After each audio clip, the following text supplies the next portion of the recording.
Filters allow you to limit the data that displays in your content to show only the information that is important or relevant to you.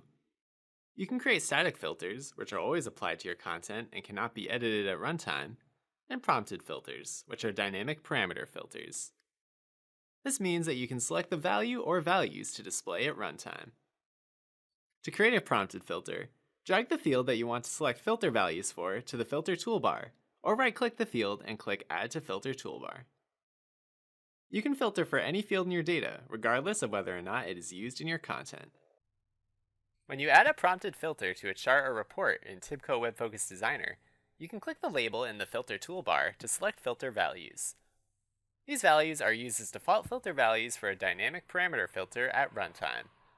When part of a page or run with autoprompt, users will be able to select any value or set of values for the field. Click the values that you want to use, then click outside the filter control to apply the filter. Your content refreshes and the filter control shows the selected values. If you select one or two values, they are listed by name. If you select 3 or more, the filter control says how many values were selected and how many are available. If all values are selected, the filter control says all. Different types of fields can be filtered in different ways. For a filter on a character field, such as product category, you select values from a list. You can right-click the filter to change it to an exclude filter, where selected values are excluded from your content, or make it single select, which allows you to select only a single filter value.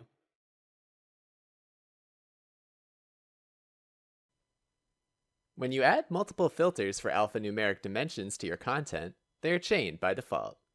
This means that selections from one control filter the other controls, as well as your content, ensuring that only valid filter values are available. If you filter for a numeric field, you are presented with a slider. By default, numeric filters are aggregated filters, which means that the filter is applied after aggregation. If you create an aggregated filter for revenue, the available filter values are the revenues from each different area of a chart or report. If you right-click an aggregated filter, you can change the aggregation from sum, the default, to a different aggregation. This is indicated on the filter label. You can also select the detail option to create a detail filter. In this case, the filter is applied before aggregation to individual records in your data source. If you create a detail filter for revenue, the selected value is applied to each individual record, for example, each sale. By default, numeric filters are ranges.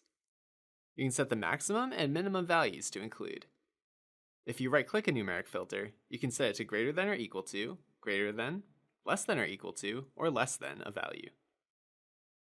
If you set it to be less than or equal to or less than a value, the lower limit is locked, and you can only set the upper limit for the filter. Conversely, if you create a filter for values greater than or equal to or greater than a specified value, the upper limit of the filter is locked, and you can only adjust the lower limit. If you create a filter for a date field, you select a range of dates by default. You have 2 methods available to select a date range. You can select a preset range of common periods, such as year to date, the past week, or past month, or you can use the calendar control to set a custom range. Similar to a numeric field, you can also filter for data from before or after a specified date. In either case, you use the calendar control to select a single date value to serve as the start or end point for your filter's date range. For all filter types, you can right-click a filter and click Require Selection to make the filter required. If content in a visualization includes a required filter, it will not load until values are selected at runtime. Filters are optional by default, meaning that your content will run with the specified default values without the user making a selection. To delete a filter, right-click it and click Delete, or click the red X in the corner of the filter control. When content with the prompted filter is added to a page as external content, the filter is automatically identified and can be added to the filter grid on the page with a single click.